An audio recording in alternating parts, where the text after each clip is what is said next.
Welcome everybody to GROWL Connex. I'm really excited to be hosting this session today because I get to be with my team. As everybody listeners know, you can also go to growlagency.com/Connex to see all of our past shows. But this one is special because I get to work with some of my team today. And we're going to be talking about social media tips that people can implement right now. As we get tons of questions about this from email and on social media. So I thought we would put together a show and have various team members that'll be going through.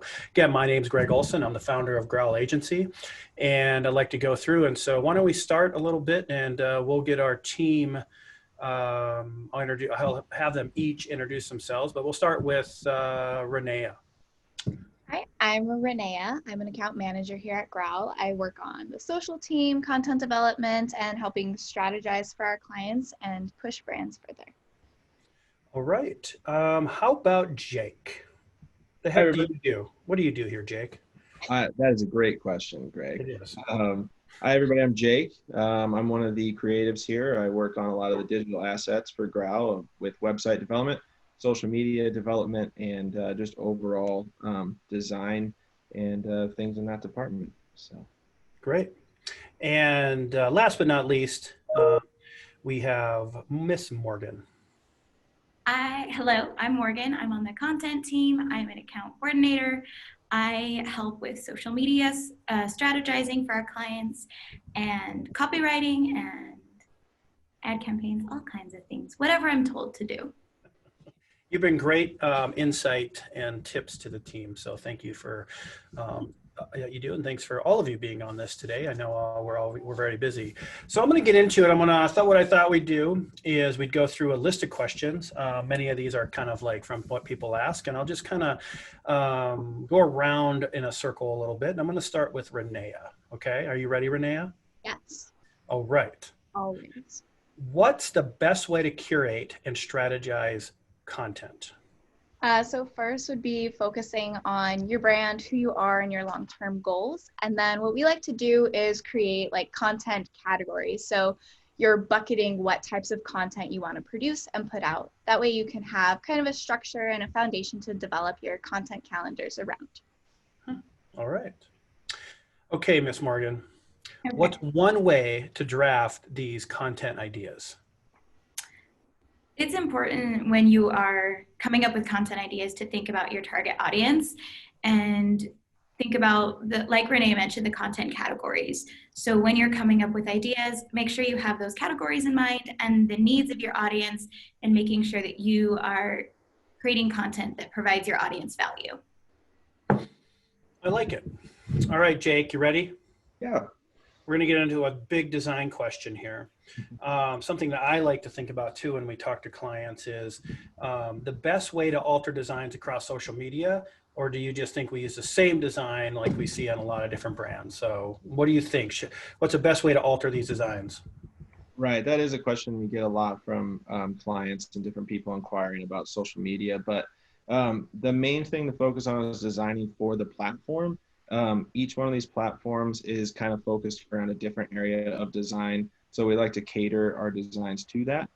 For instance, on Instagram, image focused, it was based off of sharing images. For Facebook, more of a call to action, as that's more of like a driving force for businesses. And then for LinkedIn, like the top three, LinkedIn would be more info focused. So people are there to gather as much information, business related information for those clients. So focusing on altering them per platform. I like it. So they're different. We're not just using the same image and the same content. And then I think they're not sure what platform they're on. So that's a great tip. All right, Renee, we're back to you. So this is another question that I think we get a lot, and I think the whole team can appreciate, are around metrics, and what metrics are most meaningful? So on social, there are tons of metrics, tons of data, and you can look at a lot of different things. So most commonly, people will just look at likes or comments, but we consider those superficial metrics because it's just kind of a simple action that's taken. But the ones that are going to be the most meaningful and give you more insight on your strategy, if your content is successful, if your audience is responding, are going to be reach. So that's the number of like unique accounts that you have reached. So we're looking at how many people we're reaching. Are they the right people? We'll look at the demographics. And then we want to look at impressions. So that's the number of views. So you could be one reach, but 5 impressions because you've seen it that many times. So impressions help us look at how many views content is getting. Is it correlating with reach? Are people going back to it, or are people just looking at it one time, whatever that ratio is. Then we look at the engagement rate by impressions. So there are a lot of different ways that you can calculate engagement rate, but calculating it by impressions is the most accurate because it tells you the average number of times content was viewed before action was taken, or how many times somebody had to see it to comment, like, share, save, whatever that may be. And then also just depending on whatever platform you're looking at, there are some specific metrics that you can look at. Like on Instagram, it's important to look at the number of saves or story exits, but those get really like niche. So more than just likes, right? So sometimes we meet with companies and they want to get the most likes, but it's kind of more of a shallow metric. Is that correct? Yep, exactly. Okay. So that was a nice way to say, dig deeper in social media. Bingo. Okay. So Morgan, you ready? Yes. She says, yes, I am. All right. Doing great. I think we're on tip 5 already. So we're burning through these. Okay, here's one. Should brands always be changing to focus on popular trends? And there's a lot of different trends that happen out there. So what kind of tip do you have about this? Trends can be really powerful within social media, but it's important to think about your brand and your brand's personality and decide whether or not the trend that is trending at the moment, if it's relevant for your brand, if it actually provides any value. So it's always important to just think about whether or not a trend that's happening is something that is valuable for your brand to jump onto. So I like that one too, because it's depending on, like you talked about before, was the audience, right? Because again, is your audience on that trend or not? So sometimes if we move too far away from our brand or our brand personality, we move away from our audience that we're trying to attract. So I like that. Okay, Jake, we're going to stay on the trendy topic. Since you and I are the trendsetters in GROWL, I would say, by our stylish dress, the way we trim our beard, all the things. I mean, we get constant compliments, I know. So, should your brand change? Well, how do I ask this? Should your brand always change social media designs to stay trendy? Or should they stay more like you and I, where we just have the same brand style for the last, I don't know, I'm like 20 years, black t-shirt, so. Right. Well, yeah, that's the thing with trends in design. You have to be trendy but adaptable. Trends, not like to piggyback off Morgan said, trends don't always go in the direction of the voice of a brand. And that goes for the content and the messaging as well as the design. So you really have to be in it for the long haul. Pick a trend that is going to be the voice, support the voice of your brand for a long time. Trends that are, hot and everywhere today are not what they're going to be tomorrow. That's why they're trends. So you got to find one that's going to take your company in a path for the long haul and keep you there for a while. Good, I like that. That's a great tip, because it is hard to keep designs kind of with the brand, the language, all those things that we incorporate into kind of the messaging and the goals of like creating conversions for clients. Okay, Renee, simple question. Let's see if you can answer it. And maybe you can describe what this means. Should you pay to play? So what the heck does that mean first, pay to play? So that just means kind of like there is a mentality of when you're on social, if it's worth posting, it's like worth paying. So it's kind of the mentality of boosting all your posts or always paying for ads straight out the gate to get more awareness or whatever. So paying to get those followers, to get people on your page. So should you do it, you need to strategize it. So not always, because if your brand is just starting, you don't want to run ads before establishing credibility organically, because once you start running ads, people will come to your profile, and if there's nothing there, or it's just a few posts that are very vague, it's going to look like it's a scam. So you want to build credibility organically first, besides just throwing money at any social media ads. The other idea of like boosting everything, Facebook and Instagram will give you notifications that, this post is doing 80% better than all your other posts. But that's just kind of part of their algorithm of saying like, this one got a few more likes. And if you really look at it and you look at all the data behind them, most of the time, those posts that the platform is telling you are doing substantially better are doing about the same as the rest. And once you start boosting and throwing money at just random social media posts with no strategy, you're going to be wasting money. So anytime you run ads, it needs to be strategic, planned out, you're targeting a specific audience, and you have a specific budget. Yeah, and I think, good, when you talk about building up organic, I think our team has done a really good job with GROWL's social media across, whether it's LinkedIn or Twitter or Instagram or Facebook. So I think it's a great example of best use case too, and not just like paying to play, as you say. Okay, Morgan, here we come. I think this could be your last question, unless I come up with other ones that I want to, see how you do. So, okay. Yeah, this one goes first. All right. How can a brand succeed on social media? How do you break this down? It's a hard question. I mean, it could be, we could talk about that just for like 2 hours. So what kind of simple thing would you give our client, or what do you think the team gives our clients? But how can a brand succeed on social media?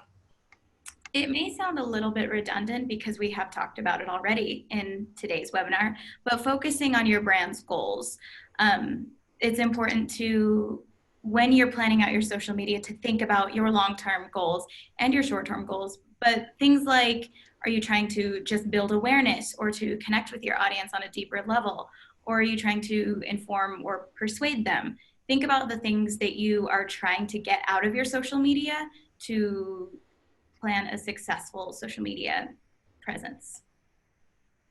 I like that. So we're looking at the goals and objectives. Many times we look at those like, are we looking at it to do conversions, right? I always ask kind of our clients, we're trying to drive people from social media to specific places on the client's website, or today call to action. So I think that's how brands can succeed, especially the clients we're working with, to get them to do something with that. Great job, Morgan.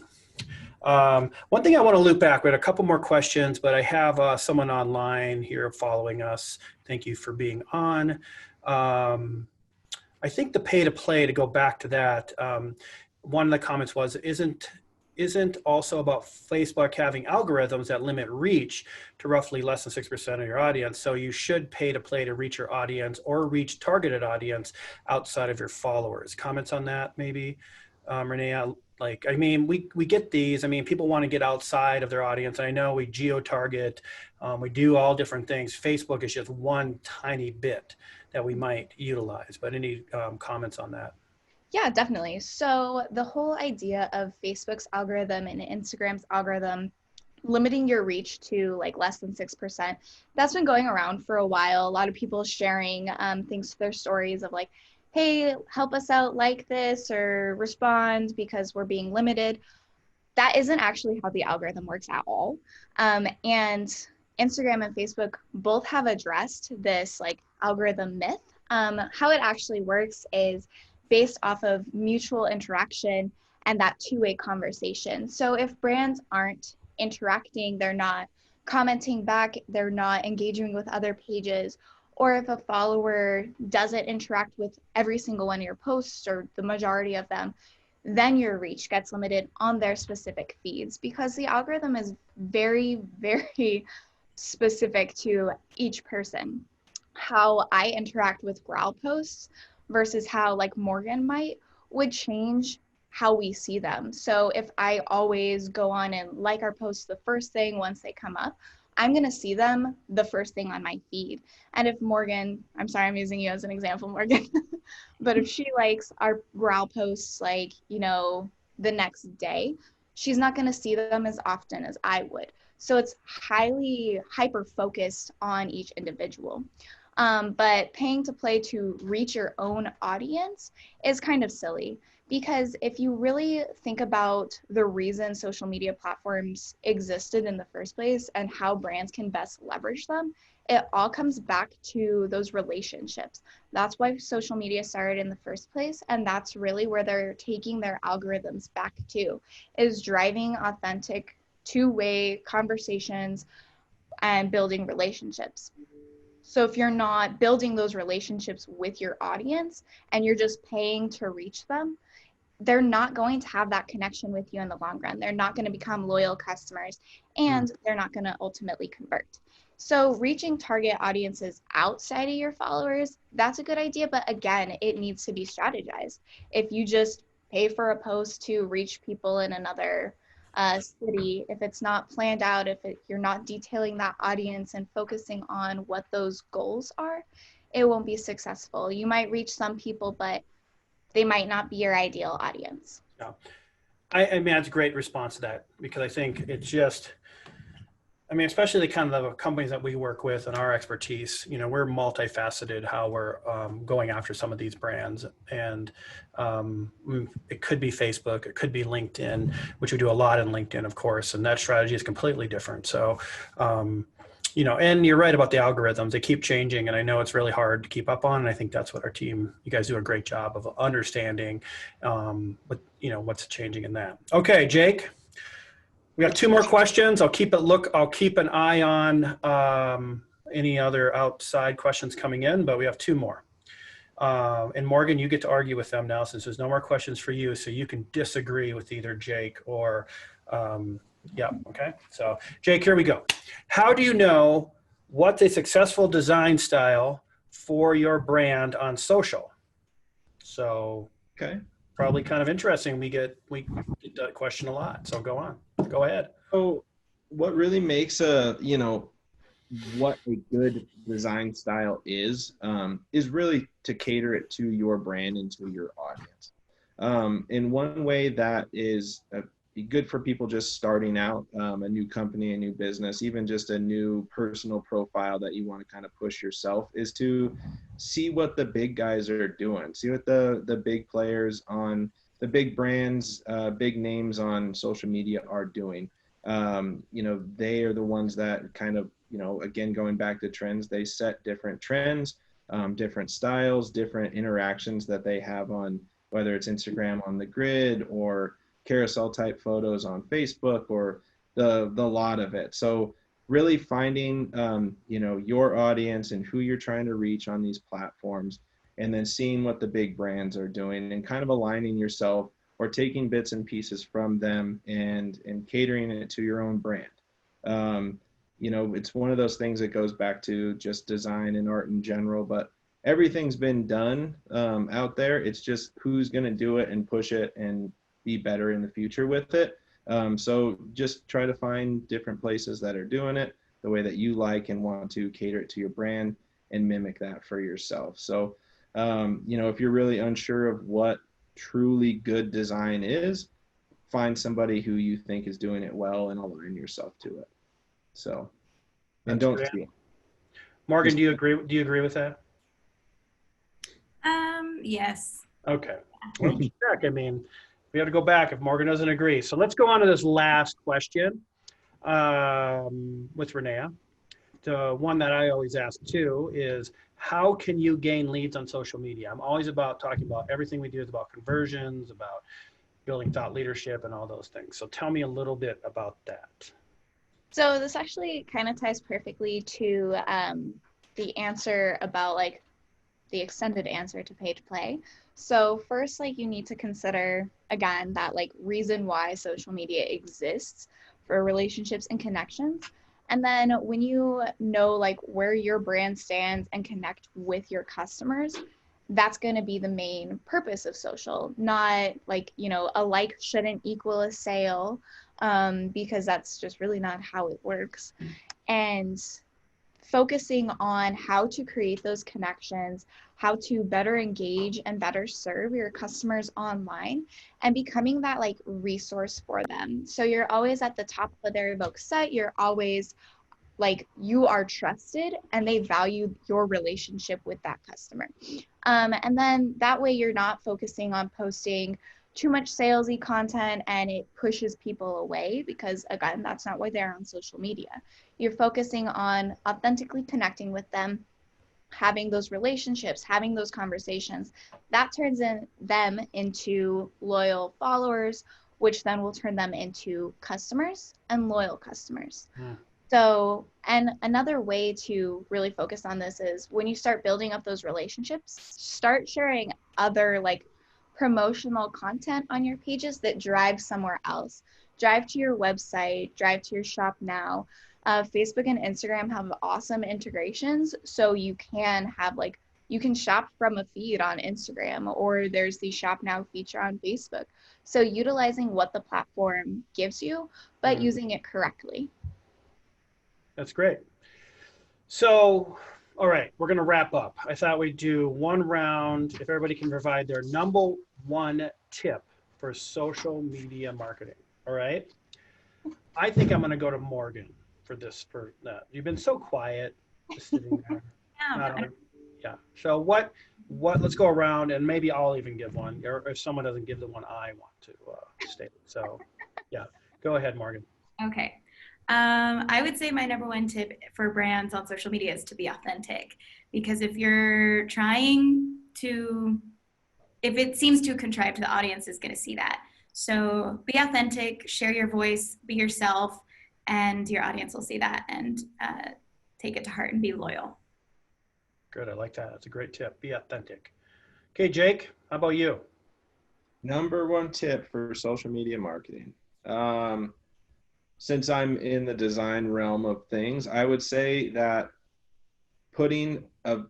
there needs to be a value put on overall design for all of your social media. Anybody can jump on and post something.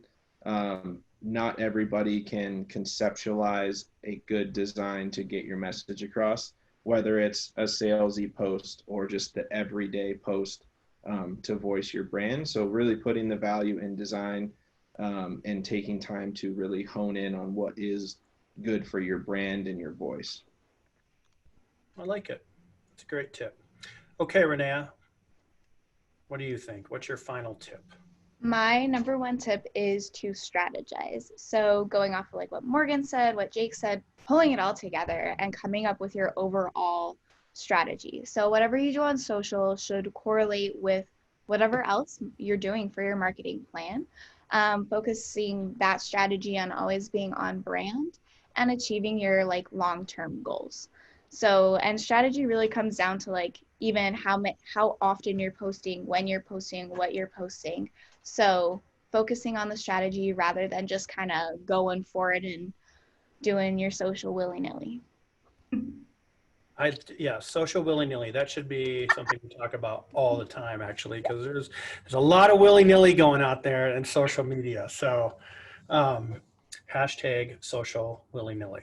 All right. So my final tip is, which I am passionate about, is how we use social media for content distribution. I think it's a great way for thought leadership to build up your content, to use it in different formats. You know, a lot of brands when we talk, or companies we talk to, you know, we guide them into things of like increased brand awareness. It gets people talking about their story. And also, again, it's that lead generation and, you know, that conversions and the sales, or through that buyer journey is what we like to talk about.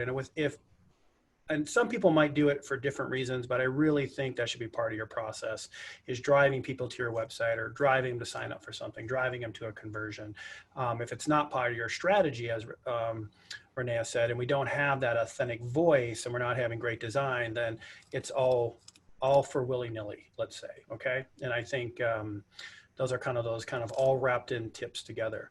Well, I want to thank all of you for taking time out of your very busy GROWL schedule. I know how busy each of you are to have this. We've been live on Facebook as we normally are. We'll post this out. Renee, we also have a lot of social media guides that we share. And I think we'll probably have that as a link on this, will we, afterwards? Yep, when this video is up on our website for you guys to look back at, we'll share a bunch of resources there. Okay, growlagency.com/Connex. I wish everybody a wonderful day out there, and we'll talk to you all soon.